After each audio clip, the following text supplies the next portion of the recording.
So Troy was my everything. He was my husband, soulmate, best friend.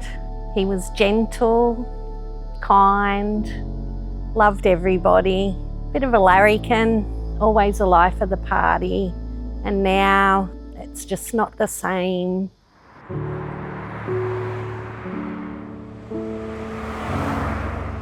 The day of the crash was the worst day ever.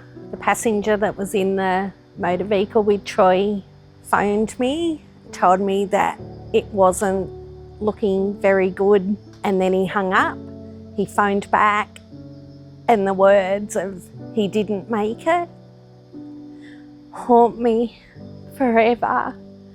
I have nightmares about that conversation. And it's just not fair. He was just doing his job. And everybody deserves to come home from work safe. So to hear those words, my world stopped and has now changed forever. So on this Fatality Free Friday, Troy's story can never ever be told. There's no more memories to be made. We had so many plans, so many hopes, dreams of growing old together, of travelling once we had retired. We were setting up a vehicle to do some long-term travelling in. In fact, we had a Cape York trip planned for this July 2026, and now the world has just stopped. Cheers to the cappuccino. Yeah. Absolutely marvellous.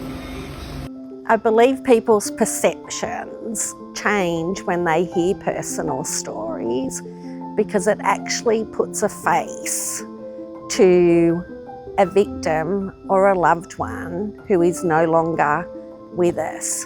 So when it's coming from someone that hasn't had the grief or trauma or the heartbreak that we've endured, it just doesn't seem real to them. And I was also one of those people that I would just say, oh, that's really sad, and move on. But now I will continue to talk Troy's name to whoever I have to, for his legacy to never be forgotten.